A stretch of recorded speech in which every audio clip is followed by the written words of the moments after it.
சாதம் போட்டுட்டு அதை எடுக்காம அதாவது இர்ரெஸ்பான்சிபிள் ஃபீடிங்னால தான் நிறைய பேருக்கு மக்களுக்கு வந்து நிறைய பிரச்சனை டாக்ஸ் கூடவும் டாக் ஃபீடர்ஸ் கூட பிரச்சனை ஆகுதுன்னு நான் அவை தெரு நாய்கள் அல்ல, சமூக நாய்கள் இந்த சமூகத்தில் இருக்குங்க.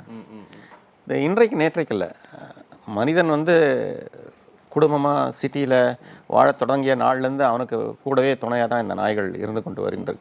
ஸோ மனிதனுக்கும் நாய்க்கும் உள்ள தொடர்பு வந்து ஆயிரக்கணக்கான மற்ற விலங்குகள் போல் அல்ல. ஏன் மனிதன் நாய் உறவு இருக்குன்னா, மனிதனால் நாய்களுக்கு உணவு கிடைக்குது, நாயினால் மனிதனுக்கு பாதுகாப்பும் கிடைக்குது. நம்ம இந்தியாவில் தெரு நாய்களுக்கு சமூக நாய்களுக்கு உணவு அளிக்கிறவங்க எல்லாருமே சட்டத்தால பாதுகாக்கப்பட்டிருக்காங்க. அரசியல் அமைப்பின் 51AG பிரிவின்படி அனைத்து உயிரினங்களிடமும் அன்பு இரக்கம் காட்ட வேண்டும்னு சொல்லியிருக்காங்க. அதுல தெருநாய்களுக்கு உணவளிப்பதும் அடங்கும். இதுல feeding and caring for other living being is the fundamental டியூட்டின்னு கிளியரா சொல்லியிருக்காங்க. உணவளிப்பதை அடிப்படை கடமைன்னு தாங்க சொல்லியிருக்காங்க. இந்திய அரசியலமைப்பின் ஆர்டிகல் 21ல right to life and liberty அப்படின்னு சொல்லியிருக்காங்க. அதாவது எல்லா உயிரினங்கள் எல்லாமே நல்லா வாழ்கிறதுக்கு, கண்ணியமாகவும் கௌரவமாகவும் வாழ்கிறதுக்கு உரிமை உள்ளது அப்படின்னு தான் சொல்லியிருக்காங்க.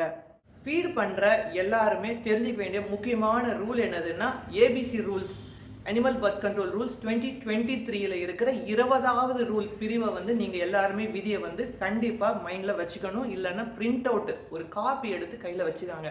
இது தெரியாமல் நீங்கள் வெளியே ஃபீடிங் போகாதீங்க. இந்த கைட்லைன்ஸில் தான் நீங்கள் சாப்பாடு எங்கே போடணும்னு கிளியராக சொல்லியிருக்காங்க.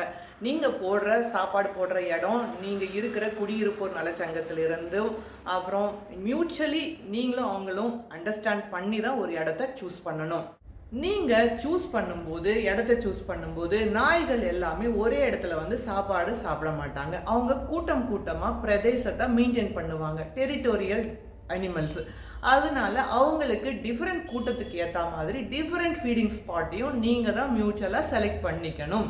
நீங்கள் இடத்த சூஸ் பண்ணும்போது எந்த மாதிரி இடமா இருக்கக்கூடாதுன்னு கைட்லைனில் சொல்லியிருக்காங்கன்னா, அது சின்ன பசங்க விளையாடுற ப்ளே ஏரியாவாக இருக்கக்கூடாது, படிக்கட்டு இருக்கக்கூடாது, கேட்டு உள்ளே வர வழி, அப்புறம் வெளியே போகிற வழி, இந்த மாதிரி மனுஷங்க வந்து போகிற இடத்துல இருக்கக்கூடாது. அப்புறம் முதியவர்கள் உக்காந்துட்டு இருக்கிற இடம், கூட்டம் சேர்ற இடத்துலையும் இருக்கக்கூடாது. கூட்டம் அதிகமாக நெரிசல் அதிகமாக இருக்கிற ஏரியாக்களில் நீங்கள் சாதம் போடக்கூடாதுன்னு சொல்லியிருக்காங்க. எப்போ போடணும்னா கூட்ட நெரிசல் கம்மியாக இருக்கிற ஏர்லி மார்னிங், அதாவது அதிகாலையில் போடலாம். அதே மாதிரி லேட் நைட்டில் போடலாம். கொஞ்சம் நீங்கள் உங்கள் ஊர் சட்டப்படி நீங்கள் பார்த்துக்காங்க. லேட்டுன்னா கூட்டம் குறைந்த டைமில் தான் நம்ம சாதம் போடணும். நீங்கள் லேட் நைட்டில் போடுறேன்னு சொல்லிட்டு ரொம்ப லேட்டாகவும் போய் உங்களையும் நீங்கள் பாதுகாப்பு இல்லாத சூழலில் போய் மாட்டிக்க வேணாம்னு நான் உங்களை ரிக்வெஸ்ட் பண்ணுறேன். 3வது விதிப்படி என்ன சொல்லியிருக்காங்கன்னா, நீங்கள் சாதம் போட்டதுக்கு அப்புறமா அந்த இடத்துல எந்த ஒரு அழுக்கையும் விட்டுட்டு வரக்கூடாதுன்னு ரொம்ப கிளியராக சொல்லியிருக்காங்க இந்த ரூல்ஸில். ஒன்ஸ் நீங்கள் சாதம் விட்டுட்டு போயிட்டீங்கன்னா அது அழுக ஆரம்பிக்கும், நார ஆரம்பிக்கும். சிலர் வந்து பேப்பரை எடுத்துகிட்டு போய் போடுறீங்க. அந்த பேப்பரு, அப்புறம் பிளாஸ்டிக் பவுல்ஸு, இல்லைன்னா அங்கேயே யாராவது வீட்டு சைட்லேயே அப்படியே கொட்டிட்டு போகிறது. நாய்களுக்கு நம்ம ஃபீட் பண்ணுறோம், ஆனால் அந்த இடத்த வந்து அழுக்காக விடக்கூடாது அப்படிங்கிறத ரொம்ப கிளியராக இந்த விதியில் சொல்லியிருக்காங்க. சாதம் போட்டுட்டு அதை எடுக்காம அதாவது இர்ரெஸ்பான்சிபிள் ஃபீடிங்னால தான் நிறைய பேருக்கு மக்களுக்கு வந்து நிறைய பிரச்சனை டாக்ஸ் கூடவும் டாக் ஃபீடர்ஸ் கூட பிரச்சனை ஆகுதுன்னு நான் பர்சனலாக ஃபீல் பண்ணுறேன். எனக்கு தெரிஞ்சு இதுதான் பெரிய பிரச்சனையாக இருக்குன்னு நினைக்கிறேன். ஏன்னா நிறைய இர்ரெஸ்பான்சிபிள் ஃபீடர்ஸ் என்ன பண்ணுறாங்கன்னா, நைட்டில் யாரும் பார்க்க மாட்டாங்கன்னு நம்ம ஃபீடிங் பண்ணுற டைமில் அப்படியே அங்கே இருக்கிற பவுல்ஸ், பிளாஸ்டிக் பவுல்ஸ் அப்படியே விட்டுட்டு போகிறது, பேப்பருங்களை விட்டுட்டு போகிறது வந்து அங்கே காலையில் எழுந்து பார்த்தவங்களுக்கு ரொம்ப கோவம் வரதான் செய்யும்.